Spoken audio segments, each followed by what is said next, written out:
We've been teasing it for a little bit now. We're going to take a deep dive look into Duke in the NBA so far this basketball season.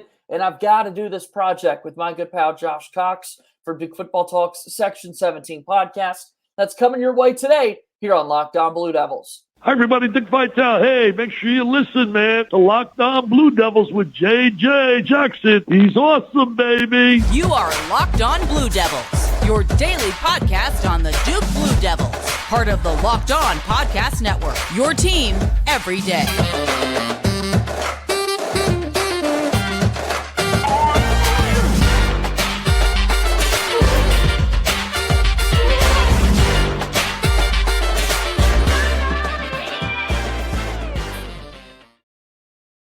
Hello, everybody, and welcome into another episode of the Locked On Blue Devils podcast. My name is JJ Jackson, and it's so great to have you here with us today on Thursday, December 22nd, 2022.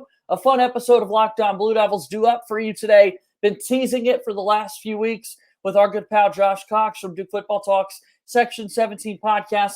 But let's catch up on how the season's going for our Duke in the NBA guys, and we're going to do that throughout today's show. You have that to look forward to. If you haven't subscribed to our podcast already, we would love for you to do that. The podcast is available wherever you get your podcasts. If you're on the Apple Podcast platform, I'd absolutely love for you to take the time to leave us a 5-star rating and written review. The algorithm loves that, so take the time to support us there. You can watch the show daily on YouTube as well at Locked On Blue Devils. Subscribe. Our Twitter handle is at LO_Blue Devils. And I'm on Twitter at _JJ_Jackson_. So without further ado, let's bring on my good pal, Josh Cox from Duke Football Talks Section 17 podcast. And man, it's finally here. We've been waiting to do this conversation for quite some time, Josh. So we've got to dive right in, man. Yeah, man. Looking forward to this conversation. Obviously, one of the great things about Duke basketball in recent history is the NBA factory that we have become. And so this is honestly, it has really helped me become a whole lot more of an NBA fan, following these guys after their year in Durham, or 2 years maybe in Durham, and then following their careers in the pros. And so, yeah, looking forward to this conversation for sure. It's so easy to get spoiled, Josh, and I find myself that way every single time. And I immerse myself in several communities with folks that aren't necessarily Duke fans, but still love the NBA and their alma maters.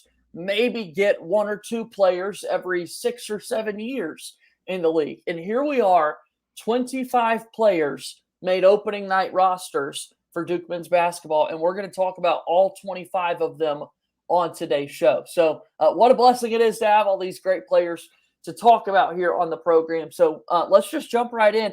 I do want to give some love to our pal Matt Giles from Blue Devil Country, as recently he put out a story kind of ranking all 25 by career point totals. So we're going to follow those rankings. We'll give you some updated numbers on their season so far and commentary about some of these players. So the most points scored in a career from a former Duke Blue Devil right now active in the NBA is Kyrie Irving with 14,664 points. He's played 22 games so far this season, averaging 26.1, 33% shooting from three-point range, and 92% free throw shooter. And he's back healthy. He's back in the lineup, no longer suspended for the Brooklyn Nets, and they're starting to find a rhythm a little bit, Josh. Yeah, they're finding their rhythm. They are making their way up the rankings in the Eastern Conference. Kevin Durant is looking like an MVP candidate. There were obviously a lot of question marks coming into the season, not just about the Nets, but about Kyrie. Was he going to get traded? And still there's questions about that. Will he get traded? But man, I tell you, the couple of things that are interesting to me, I mean, he is scoring the ball well. 3-point shooting percentage, kind of uncharacteristically low, I feel like, for like a guard in the NBA that's scoring 26 points a game. But that just means he's doing it in other ways. He's getting to the basket. He's getting to his mid-range. And, I mean, we know this.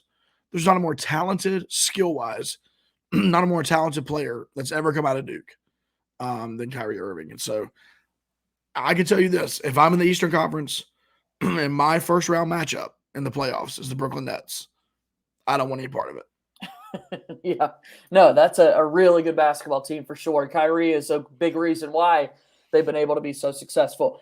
Jason Tatum with the Boston Celtics has scored the second most points active in the NBA, 8,516, 29 games played so far this year, 30 points per game to go along with 8 rebounds, 4 assists, shooting 36% from three-point range. I mean, oh my goodness, the level of basketball that Tatum has played this season.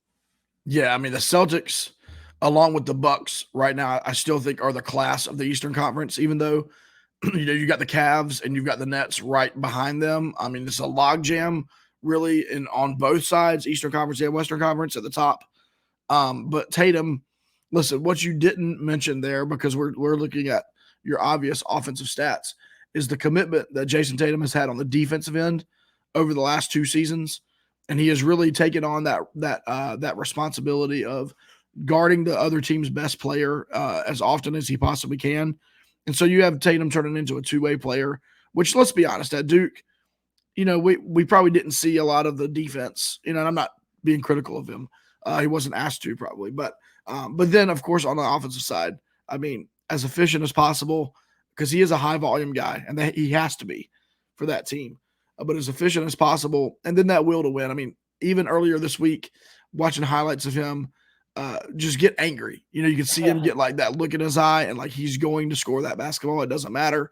And once again, I believe he's in the top 5 MVP conversation right now, and he could win it this season. We'll see if he's able to do that. Third is Brandon Ingram with 7,124 points in his career. Austin Rivers is fourth, currently playing for the Timberwolves, 5,844. Mason Plumlee with the Charlotte Hornets has scored 5,700 career points in the NBA. Seth Curry with the Nets, 4,400. RJ Barrett, 4,069 points so far in his career. Gary Trent Jr. with the Toronto Raptors, 3,175. And then Luke Kennard with the LA Clippers, 3,148 career points in the NBA. So Ingram, Rivers, Plumlee, Seth Curry, RJ Barrett, Gary Trent Jr., Luke Kennard. Who's caught your eye this season? Well, 2 of these guys are snipers. One of them we know is a sniper, and that's Luke Kennard, shooting 48% from 3. But here's one that you don't think of commonly as a sniper. Now, I understand he's been hurt for roughly half the season. Brandon Ingram, shooting 47% from 3. Wow. He's a sniper, and it's going to be interesting to see how that fit, works out when he comes back from injury as well. But yeah, so those 2 guys, they caught my attention. And then look, I think Duke fans, and myself included here, the appreciation for the career of Austin Rivers. He was a guy who, Duke fans were very opinionated about, whether positively or negatively. He obviously will forever be in the Duke history books for that shot that he hit in Chapel Hill. Right. But he has gone in the league, and everywhere he lands, because it's like he's on a new team every year. Everywhere he lands, it's like they're renting 15 points a game. Yeah. They're renting Right. a guy who can come in the fourth quarter and fill it up if need be. And so kudos to him, man. He's stayed in the league, and honestly stayed in the league with his dad coaching in the league, and like all that kind of stuff that could go into that. I'm really happy for him. And so, yeah. Yeah, shout out to him. Mason Plumlee playing in the state of North Carolina now for the Hornets. His career, he's still in the league. Like, was a freshman on the 2010 national championship team for Duke. This season, he's taking left-handed jump shots. We've mentioned before, kind of making the switch to lefty free throws. Totally different player. Still can't shoot the basketball whatsoever. But boy, he's going to give you 9 points and 9 rebounds every time he steps on the floor. And become a good passer as well. He's like a really poor man. This is unfair to Nikola Jokic, but he is like a very, very, very poor man's Nikola Jokic, as far as you're okay with Mason Plumlee having that ball at the top of the key because he can pass the ball. I'm not in any stretch saying that he is, but I'm just saying in that same vein, right? You have a big who can handle the ball out of the perimeter and can pass. And so Duke fans, I'm not crazy. I'm just saying. I hope that came across well. I can't wait for someone to clip this YouTube video and share with the world. Josh Cox compares Mason Plumlee to Nikola Jokic. Only on Locked On Blue Devils would something like that happen. All right, I feel that's like our first Kendrick Perkins. You know, I'm comparing Chet Holmgren to Giannis Antetokounmpo or something. You know, Oh, that's Sorry. outstanding. Let's go ahead and we'll take our first break here on the show. We continue with some fun right after this on Locked On Blue Devils.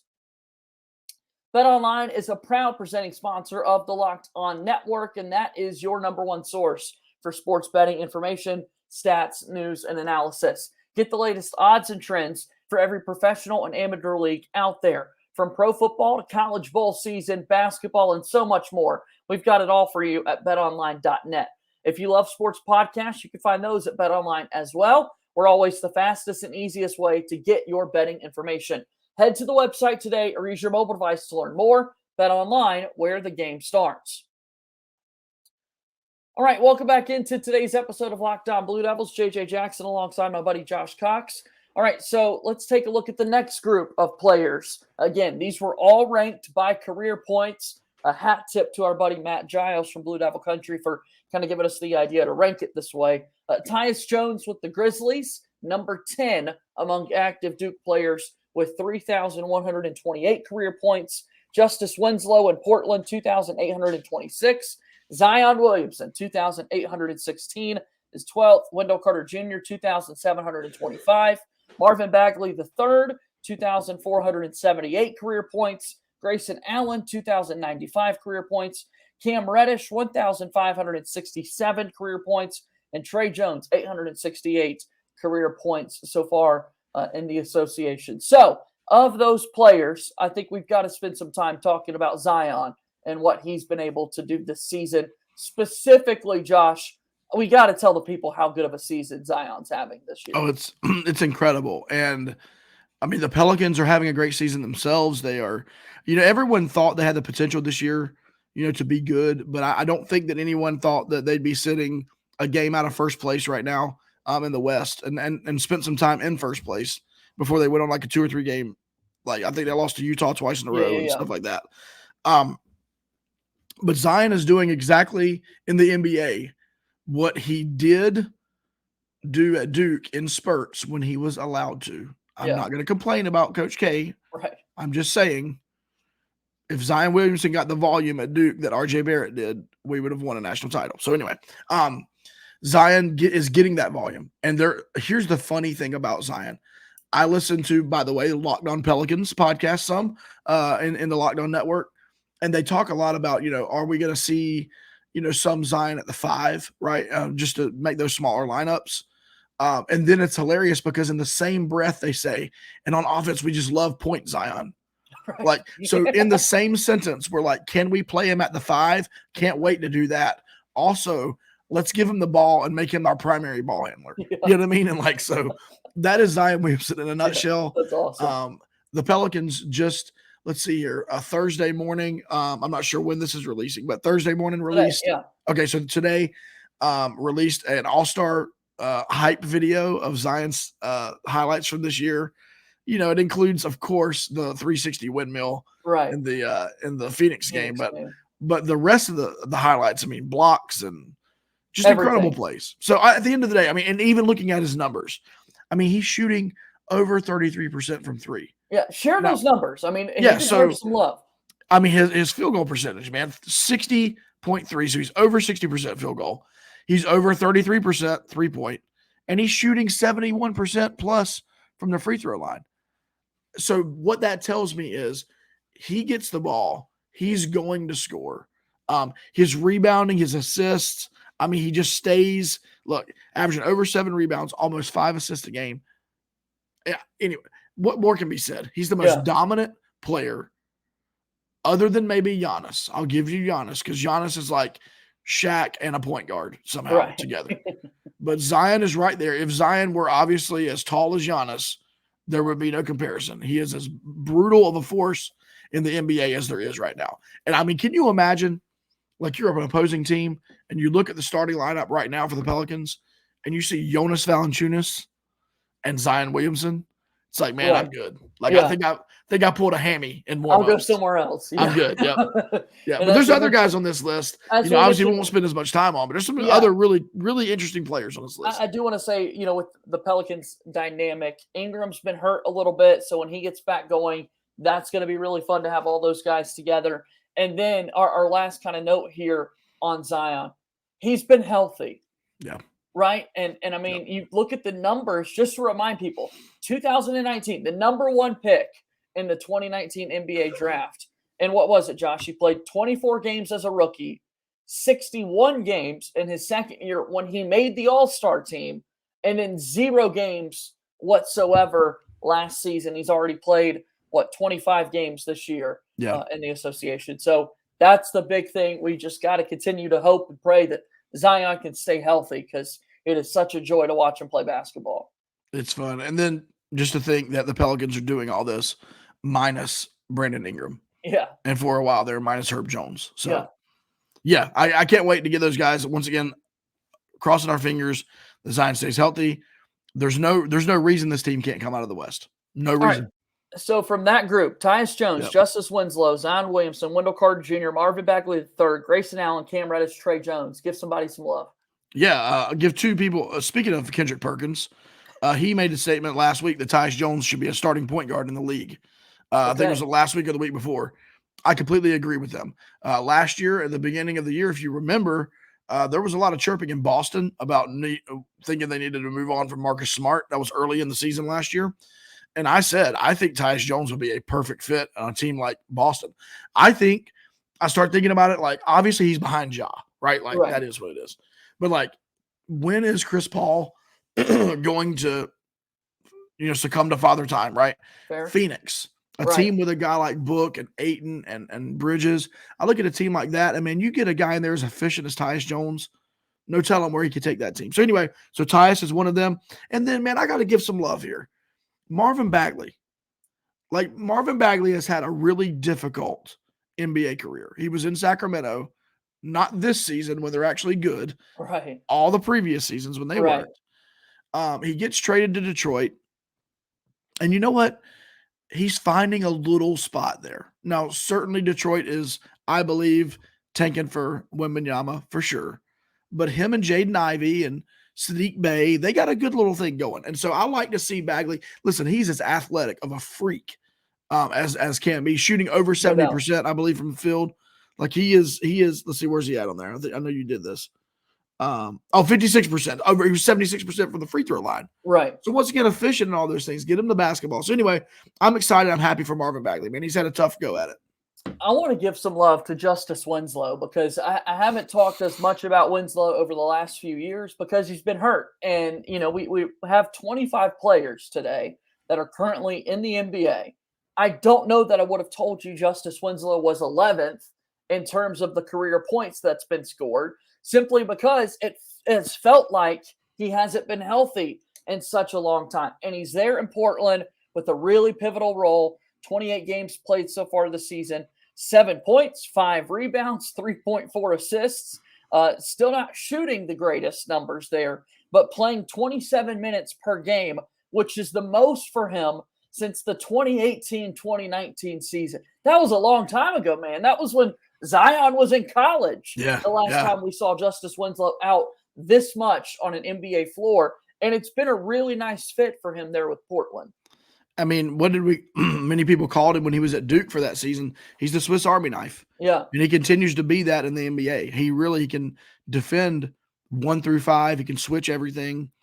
And, like you said, he's not the greatest shooter. Right. That's for sure.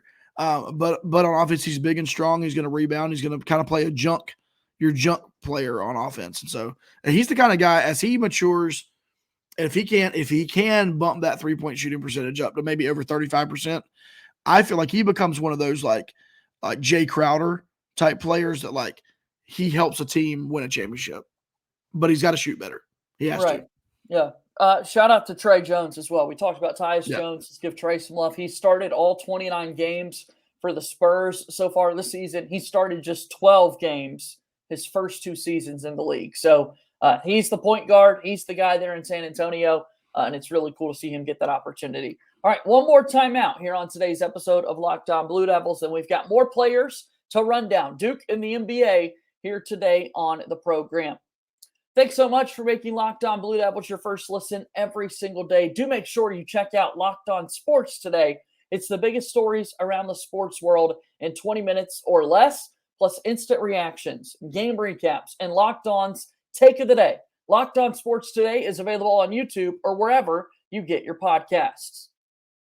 Moving forward here on today's episode of Locked On Blue Devils, JJ Jackson alongside my buddy Josh Cox. He's on Twitter at Joshua Cox. So the last group of players to highlight here, Paolo Banchero is number 18 in terms of career points, active leaders for Duke men's basketball. Playing with the Orlando Magic now, Paolo has scored 546 points so far in his rookie season.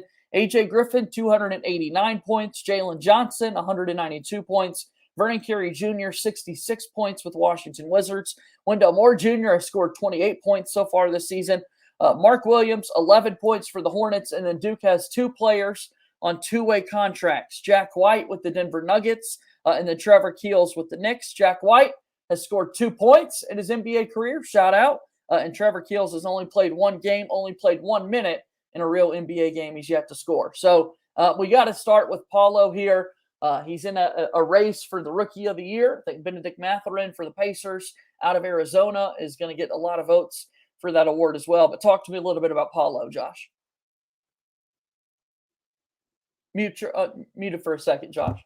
Oops, sorry about that. I think Vegas is still Team Paolo. That's what we like to hear, yeah. And so I trust Vegas most of the time. But he's had an incredible start to his career. I mean, I sent you last night a tweet, JJ, that I'll read some stats comparing LeBron. You may have heard of this guy, LeBron James, to Paolo Banchero as rookies. LeBron stats, 20.9 points per game. Paolo stats, 21.8 points per game. Advantage Paolo. Rebounds per game, 5.5 LeBron, 6.6 Paolo. Advantage Paolo. Shooting splits, 42, 29, 75 for LeBron, 45, 31, 76, all three higher for Paolo. Now, this is the second time in this podcast where you could clip something from me and make me sound stupid.